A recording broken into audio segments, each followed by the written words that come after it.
Hi friends, எல்லாரும் எப்படி இருக்கீங்க? பரபரப்பான அரசியல் சூழ்நிலையில் இன்னைக்கு முக்கியமான சில விஷயங்களை விமர்சிக்க போகிறோம்.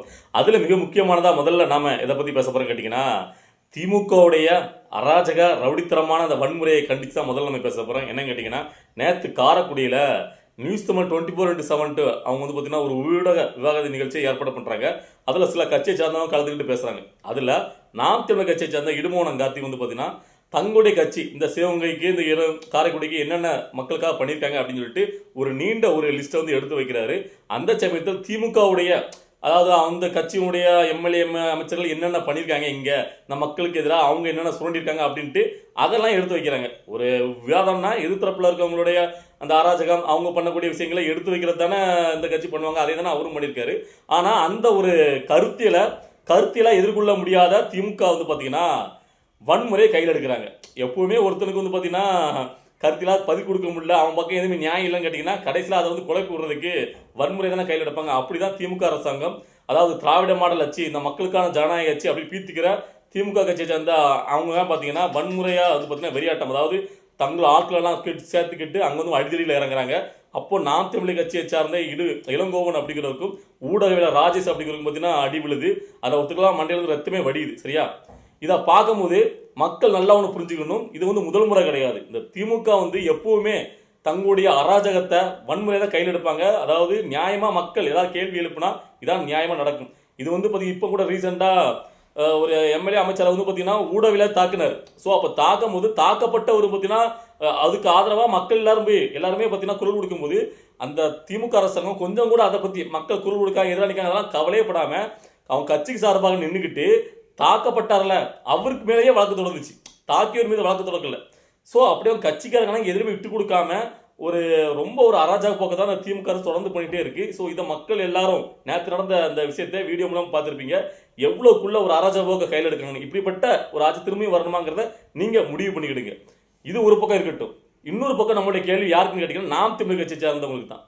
அதாவது நாம் தமிழர் கட்சியை சேர்ந்த சாட்டை துரைமுருகனுக்கும் இடுமோனம் கார்த்திக்கும் சீமானுக்கெல்லாம் இதுக்கப்புறம் புத்தி வருமா வராதா? நான் ஏன் இப்படி கேட்குறேன்னு கேட்டிங்கன்னா நல்லா ஒன்று புரிஞ்சுக்கணும். கருத்து சுதந்திரங்கிறது கருத்தியெல்லாம் பேசும்போது ஒரு வரமுறை இருக்குது.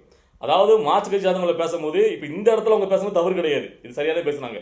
நான் பொதுவாக மேடைகளில் வீடியோக்களில் பார்க்குறேன், குறிப்பாக சாட்டை திருமுருகனும் இடுமோனம் கார்த்திக்கும் ரொம்ப ஒருமையில் விஜய் விமர்சிக்க நம்ம பார்த்துக்கிறோம்.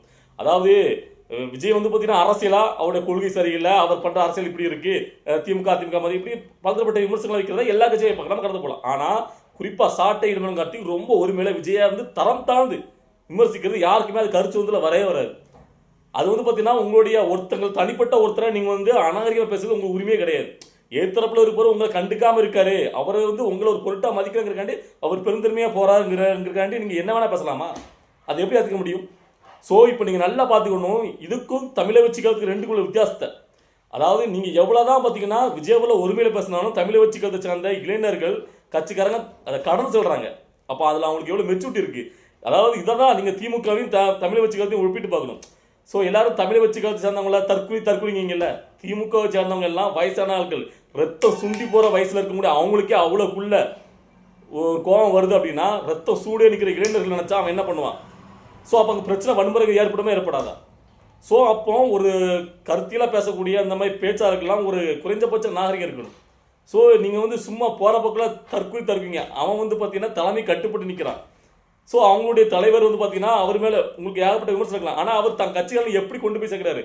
எப்பா நீ வந்து கரெக்டாக அவன் பக்கம் இருக்கிற நியாயத்தை எடுத்து போய் ஏதாவது ஆதாரத்தை வச்சு பேசு அப்படிதான் சொல்லி உத்தரவிடுறாரு. என்னதான் விமர்சனம் வச்சாலும் அதுக்கெல்லாம் நீ பயிர் கொடுக்காரு, கடந்து போன்னு சொல்றாரு. நீங்க நல்லா பார்க்கணும், ஊக்குவிக்கல. திமுக என்ன பண்ணுங்க கேட்டீங்கன்னா இந்த சிவாஜி கிருஷ்ணமூர்த்தி மாதிரி ஒரு ஆபாச பேச்சாளர் அவங்க கட்சி மேடையில் ஏற்றி விட்டு மற்ற கட்சிகள்லாம் அநாகரிகமாக விமர்சிக்க விடும். புரியுதுல்ல? அப்போ ரெண்டு கட்சிகள் வித்தியாசம் நீங்கள் பார்த்துக்கணும். ஸோ இப்போ நாம் தமிழ் கட்சிக்கு நம்ம என்ன சொல்கிறோம் கேட்டிங்கன்னா, உங்களுடைய எதிரி நீ யாரை பார்த்துருக்கணும், யாருக்கு எதிராக இருக்கணும்? ஒரு ஆண்க திமுக அரசு இவ்வளோக்குள்ள கருத்துக்கு எதிராக இவ்வளோக்குள்ள வன்முறை தொடர்ந்து பண்ணுது. ஆனால் நீங்கள் முழுக்க என்ன பண்ணிட்டு இருக்கீங்க? உங்கள் கட்சியிலேருந்து உங்கள் கட்சி ஜெயிக்குங்கிற வேலையை விட விஜயை தோக்கடிக்கணும், விஜயை நெகட்டிவாக மக்களை கொண்டு சேர்க்கணும் அப்படிங்கிற கொள்கை கோட்பாடு தான் முதன்மையாக இருக்குது உங்கள் ரெண்டு பேர்ட்டையும். நான் கேட்குறேன், இவ்வளோக்குள்ள வந்து அராஜகம் நடக்கு. சரி, மற்றதுக்கெல்லாம் பொத்துக்கிட்டு வந்து சாட்டை திரும்ப மொத்த ஆளாக வீடியோ போடாது. விஜயை பற்றி ஒரு விஷயம் நடந்திருக்குன்னா அடுத்த ஒரு மணி நேரத்தில் சாட்டையிலிருந்து ஒரு வீடியோ எழுந்துடும். இப்போ உங்களுக்கு எதிராகவே ஆளுங்கட்சி பண்ணிருக்கல, இதை எதிர்த்து இவ்வளோ நேரமே வீடியோ போடலை சாட்டை திரும்புறதுக்கு. இனிமேல் போடுவான், இப்போ நைட் ஆகிட்டா இதை போட்டு தான் அவனும் போடுவான். ஆனால் அந்த துளி திருப்பி ஏன் வரல? முதல்ல எடுத்து போட வேண்டியதானே வீடியோ, ஏன் வரல? ஏன்னா உங்களுடைய குறிக்கோள் உங்களை எதிரி யார்? முதல்ல எதிரி யார்? தமிழ்நாட்டு ஆளணும். விஜய் யார்? தமிழன். நீங்க அப்போ வந்து உங்களுடைய எதிர்ப்பு எங்க நோக்கி இருக்கணும்? திமுக நோக்கி இருக்கணும். நாம் தமிழ் கட்சி தம்பிகள் நீங்க பார்த்துட்டு இருக்கீங்கல்ல, நல்ல கேளுங்க. இதுக்கப்புறமாவது நாம் தமிழ் கட்சி சேர்ந்த அந்த இடுமணம் கார்த்திக் சாட்டை திருமணம் புத்தி வரமா இல்லையா நீங்களே சொல்லுங்க. உங்களுடைய எதிரி யாரு? எதிரியை நோக்கி தானே ஒரு தேர்தல் இருக்கணும். உங்களுடைய கட்சியை ஜெயிக்க வைக்கிறதுக்கு நீங்க என்ன பண்ணணும்? கட்சியுடைய நல்ல விஷயங்கள் அதெல்லாம் எடுத்து கொண்டு போகணும். அதை விட்டு போற மேட்டெல்லாம் விஜய் விமர்சிட்டு இருக்கேன். என்னடா இது உங்களோட இது? ஆனா விஜய் கட்சி இருந்தவங்க உங்களுக்கு கடந்து போறாங்க. அதான் பார்க்கணும். ஏன்னா அவங்கள பொறுத்த வரைக்கும் நீங்க அவங்களுக்கு ஒரு லெவல் இல்லை. அவங்க திமுக தான் எங்களுடைய எதிரி, திமுக தூக்கி போறாங்க. ஸோ அப்போ இதுல 2 பேருக்கும் உள்ள அந்த இதை நீங்க புரிஞ்சுக்கணும்னு நினைக்கிறேன். ஸோ இந்த இடத்துல இந்த விஷயத்த மக்கள்கிட்ட கொண்டு போய் சேர்க்கணும் அப்படின்னு நான் நினைக்கிறேன். நல்லா புரிஞ்சுக்கணும். திமுக மிகப்பெரிய ஒரு அட்டுழியத்தை பண்ணுது. ஆனா அதை தட்டி கேட்கறதுல இருக்க வேண்டிய மற்ற கட்சிகள் எல்லாம் ஒன்று சேர்ந்து அதை தட்டி கேட்கணுமே தவிர அதை விட்டுட்டு சம்மந்தமே இல்லாதவங்களுடைய போட்டி போட்டுருக்கூடாது, சண்டை போட்டுருக்கூடாது. இதான் என்னுடைய கருத்து. இதை உங்களுக்கு புரிஞ்சிருக்குன்னு நினைக்கிறேன். நாம் தமிழ் கட்சிக்கு இனிமேலாவது புத்தி வந்து திமுகவை எதிர்த்து நில்லுங்க அப்படிங்கிறது நம்மளுடைய அறிவுரை. அப்படி இல்லைன்னு கேட்டீங்கன்னா நீங்க அழிஞ்சு போயிருவீங்க. உங்க கட்சி வந்து பாத்தீங்கன்னா விஜய் விமர்சிக்கிற வரைக்கும் உங்க கட்சி வந்து பாத்தீங்கன்னா இருக்கிற கீழே தான் போயிட்டு இருக்கும். நீங்க திமுக தான் உங்க கட்சி மேல வரும். இது புரியும் நினைக்கிறேன். சரியா? சரி, இதுக்கு அடுத்தாப்புல நம்ம என்ன ஒரு விஷயத்த நம்ம பேச போறோம் கேட்டீங்கன்னா, இப்போ வந்து புதுச்சேரி மாநிலத்தில் தமிழக கட்சி கழகத்தை சார்ந்த நிர்வாகிகளுடைய லிஸ்ட்டை தளபதி விஜய் வெளியிட்டாரு வேட்பாளர்களை. அதாவது 30 தொகுதியில் 2 தொகுதி ஒரு கூட்டணி கொடுத்துருக்காரு, 28 நிப்பாட்டாரு.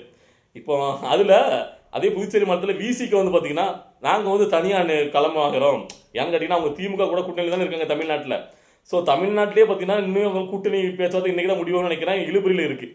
ஸோ அந்த விஷயத்தில் புதுச்சேரியிலையும் அவங்க கூட சேர்ந்து தான் போட்டுடுவாங்க. ஆனால் இந்த தடவை 3 தொகுதியில் அவங்க தனியாக நிற்காங்க அப்படின்னு சொல்லிட்டு ஒரு அறிவிப்பு வந்திருக்கு. அதை தான் பார்க்கும்போது தான் சில கேள்விகளை திரும்பவும் ஒரு பக்கம் நம்ம கேட்கணும்னு தோணுது.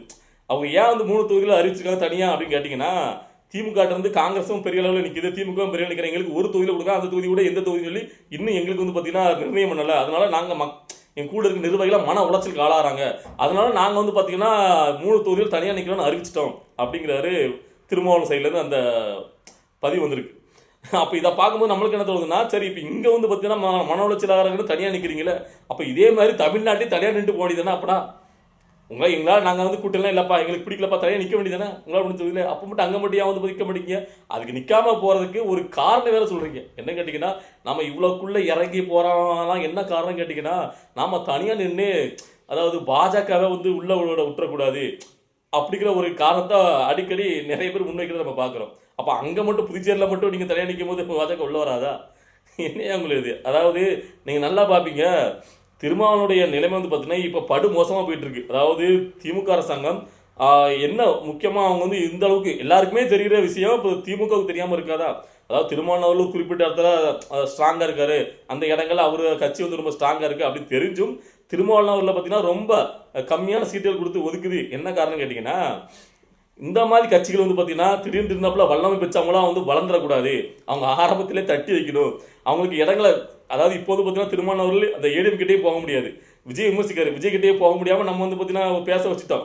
இப்போ நம்மளுக்குள்ள அடுக்கி ஒடிக்கணும், அவங்க வந்து தனித்து இயங்க முடியாதபடி அவங்கள வந்து ஆக்கிடணும் அப்படிங்கிறது தான் அவங்களோட செயல்பாடு.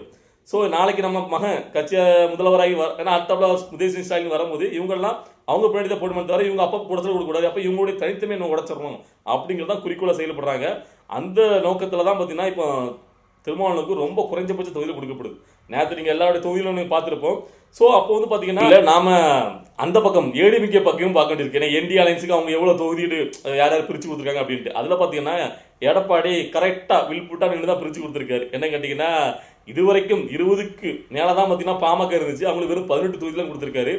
அதே மாதிரி பார்த்தீங்கன்னா அம்மா மக்கள் முன்னேற்ற கழகம் பார்த்தீங்கன்னா தனியாகவே கலங்காண்டாங்க, அதாவது 160க்கு மேலே கூட்டணி அமைச்சிருந்தாங்க. ஆனால் இப்போ பார்த்தீங்கன்னா வெறும் 11 இடங்கள் கொடுத்துருக்கப்பட்டிருக்கு. பாஜகவுக்கு பார்த்தீங்கன்னா 23 நினைக்கிறேன். சரி, இவ்வளோ இடங்கள் கொடுத்துருக்காங்க. ஆனால் இங்கே திமுக காங்கிரஸுக்கு 27+1 இதை நினச்சாதான் இதுக்கு வந்து பார்த்தீங்கன்னா திருமாவளவன் முட்டு கொடுக்குற ஒரு விஷயம் இருக்கு. ஏன்னா அவர் அன்றைக்கி பாண்டே கூட பேசின விஷயத்தை நம்ம பார்க்கும்போது, இல்லை அவங்க இத்தனை முறை நாட்டை ஆண்டிருக்காங்க, இங்கே தமிழ்நாட்டையும் ஆண்டிருக்காங்க, ஒரு பெரிய கட்சி இல்லையா, அவங்களுக்கு வந்து பார்த்தீங்கன்னா அப்போ கொடுக்கும்போது நம்ம ஒன்றும் பேச முடியாது இல்லையா? என்ன பேச முடியாது? அங்கே எடப்பாடி வந்து பார்த்தீங்கன்னா பாஜகவை 3 முறை பிஜேபி தான் மேலே இந்தியாவே ஆண்டுட்டு இருக்கு. ஸோ அப்படி இருந்துமே தமிழ்நாட்டுக்குள்ள எத்தனை மாநிலத்தில் பாஜக ஆளுது. ஸோ இப்படி இருந்துமே இங்கே வந்து 23 தான் கொடுக்காரு. ஸோ ஆனால் இங்கே வந்து பார்த்தீங்கன்னா காங்கிரஸ் இப்போ ஒரு செல்லா காசாக போயிட்டு இருக்கு, இங்கே பெரிய மதிப்பே கிடையாது. ஆனாலும் திமுக அவங்க கொடுக்குன்னா என்ன காரணம்? விட்டாங்கன்னா காங்கிரஸ் அங்கே போயிடும், விஜய் பக்கம் போயிடும் அப்படிங்கிற ஒரு பயத்தில் கொடுக்காங்க. ஆனால் நீங்கள் விஜய் கிட்ட நாங்கள் போக மாட்டோம் அப்படின்னு சொல்லி வீரவசனம் பேசுறீங்களே, அதான் காரணம். விஜய் வந்து பார்த்தீங்கன்னா ஒரு அறிவிப்பு விட்டார்ல, அதாவது ஆச்சிலிமங்க அதிகாரத்தில் போங்க வாங்கன்னு, அதை மெயினாக முக்கியமாக மனசில் வச்சு விட்டது உங்களுங்கிறது அது விஜயோடைய பேச்சிலே தெரிஞ்சிருக்கும். இதுக்கு முன்னாடி அந்த புத்தர் வெளியிட்டுள்ள அம்பேத்கர் புத்தர் வெளியிட்டுள்ளாலே. ஆனால் நீங்கள் அதை ஒரு பொருசாக கருதாமல் நீங்கள் ஒரு வில் போட்டால் நீங்கள்லாம் திமுகவுக்கு முரட்டு முட்டா கொடுத்துட்டு அதுக்கு தான் பதிலடியாக திமுக இப்போ உங்களுக்கு காட்டுது. அதை என்னத்த சொல்ல, அதாவது நாம நம்முடைய வந்து இப்போ பலத்தை நம்ம எங்கே காட்டணுமோ அங்கே காட்டணும். காட்டினா நமக்கு மரியாதை இருக்குது, இல்லைன்னா ஒன்றுமே இருக்காது. அவ்வளோதான் நம்ம சொல்ல முடியும். ஸோ எனிவே நல்லது. அதாவது நீங்கள் கடைசி வரைக்கும் முரட்டு முட்டை கூட திமுகலே இருங்க திருமாவளவரில், அதுதான் உங்களுக்கு நல்லது, விஜய் கட்சிக்கு நல்லது, மக்களுக்கு நல்லது. நான் அவ்வளோதான் சொல்ல முடியும். இதில் அப்போ பழனிசாமி அவர்கள், நான் ஒன்று இப்போ சொல்கிறேன் கேட்டுடுங்க, பழனிசாமி அவர்கள் இந்த தேர்தலில் ஜெயிச்சிட்டார் அப்படின்னா ஜெயலலிதா அவர்களை விட மிக வந்து பார்த்தீங்கன்னா கடுமையான ஒரு ஜெயலலிதா மாதிரி இருப்பாருங்கிறது என்னுடைய கணிப்பு. ஏன்னா அவர் வந்து பார்த்தீங்கன்னா ஒரு ஒரு திமிர்த்தனத்தோட அவர் கரெக்டாக அவர் நினச்ச மாதிரியே எல்லா விஷயம் நடந்துட்டு இருக்கு. நீங்கள் நிறைய பேர் நினைப்பீங்க பாஜக அவர் வந்து விழுங்குதுன்னு, அப்படி கிடையாது. அவர் வந்து பார்த்தீங்கன்னா ஒரு வில் புட்டா இருக்காரு. தன் கட்சிக்கு எதிராக இருந்த எல்லாருமே இந்த தேர்தலில் இதுக்கு முன்னாடி சரி பண்ணிட்டார். அதாவது ஓபிஎஸ் ஒரு பிரச்சனையாக இருந்தார், ஓபிஎஸ் இப்போ திமுகவுக்கு போயிட்டாரு, அப்போ அவங்களுடைய க்ளீன் ஆகிட்டா. அதே மாதிரி சசிகலாவை தனியாக ஒரு கட்சி இறங்கிட்டாங்க. இப்போ வந்து இந்த டிடி தினகரன் அவர் கட்சிக்கே வந்துட்டார், தனியாக ஒரு கட்சிக்கு அவங்க கொடுத்துருக்காங்க. ஸோ அப்படிங்கும்போது எடப்பாடி ரெட்டை இலைக்கு எடப்பாடி தான் சொந்தக்காரர் அப்படிங்கிறத ஃபுல்ஃபில்லாக எந்த ஒரு பிரச்சனையும் இல்லாமல் இப்போவே முடிச்சிட்டாரு. அதனால அவர் வந்து ரொம்ப ஒரு சந்தோஷமாக இருக்காரு. ஸோ எனக்கு என்ன டவுட் கேட்டிங்கன்னா, பாமக எப்படி இறங்கி வந்தாங்கன்னு தெரில. சரி, அவங்க உள்கட்சிக்கு பிரச்சனை இருக்குது, அப்பா அம்மாவுக்கு பிரச்சனை இருக்கனால இறங்கி வந்துட்டாருன்னு தெரியுது. சரி, எனிவே இதில் வந்து பார்த்தீங்கன்னா விஜய் அவருடைய கட்சி என்ன பண்ண போகுது அப்படிங்கிறது தான் இப்போ ஒரு பயங்கர ஒரு எதிர்பார்ப்பாக இருக்குது. அதாவது எல்லாருக்கும் ஒரு ஆள் தெரிஞ்சிருக்கும், தனியாக விஜயாவில் 234 தொகுதி நின்று அவர் வந்து பார்த்தீங்கன்னா ஆட்சியை பிடிக்க முடியாது, முதலமைச்சராக ஆக முடியாது, அது தெரிஞ்ச விஷயம்தான். ஆனால் எந்த அளவுக்கு அவர் ஒரு பாதிப்பை ஏற்படுத்துவார், எந்த அளவுக்கு ஓட்டுகளை பிரிப்பார், எந்த அளவுக்கு அவங்க கட்சி வந்து பார்த்தீங்கன்னா ஒரு வாக்கு சதவீதத்தை பெறுவாங்க அப்படிங்கிறது தான் இப்போ மிகப்பெரிய ஒரு கேள்விக்குறியாக இருக்குது. யாருக்கு அவருடைய அந்த அரசியல் வருகையால் பாதிப்பு ஏற்பட போகுது, யாருக்கு ஆதரவாக போக போகுது அப்படிங்கிறத நம்ம பார்க்குறது ரொம்ப ஆவலாக இருக்கும். அந்த வகையில் பார்த்தீங்கன்னா இப்போ கொஞ்சம் அவங்களுடைய அரசியல் வந்து பார்த்தீங்கன்னா தொய்வு நிலையில் தான் இருக்குது. நான் வந்து உண்மையாக தான் பேசுவேன். என்னை பொறுத்த வரைக்கும் இன்னும் பார்த்தீங்கன்னா அவங்க வேகம் எடுக்க வேண்டியிருக்கு. பார்க்கலாம் அடுத்தடுத்த அரசியல் நிகழ்வில் விஜய் அவர்கள் எப்படி வந்து வேகம் பிடிக்கிறாரு. ஏன்னா முக்கியமாக அவருடைய வேட்பாளர்கள் தான் அந்தந்த ஏரியாவில் எந்தெந்த ஏரியாவில் அவங்க என்ன மாதிரியான வேட்பாளர் நிப்பாட்டுறாங்க. ஸோ அது வந்து பார்த்தீங்கன்னா முக்கியமான அவருடைய அரசியல் வருகையில் ஒரு அந்த அரசியலில் வந்து திருப்பு முனையாக அமையும். ஸோ அதெல்லாம் அடுத்தடுத்த கட்ட அரசியல் நிகழ்வில் பார்த்துட்டு நம்மளுடைய அடுத்தடுத்த வீடியோக்கள் வரும், தொடர்ந்து பாருங்கள். ஓகேவா? இன்றைக்கி இந்த வீடியோ காலையில் பார்க்கும்போது உங்களுக்கு என்ன தோணுன்னு நினச்சிங்களோ அந்த கருத்துக்களை கமெண்ட்டில் வச்சுட்டு போங்க. அடுத்த வீடியோவில் பார்க்கலாம். பாய்.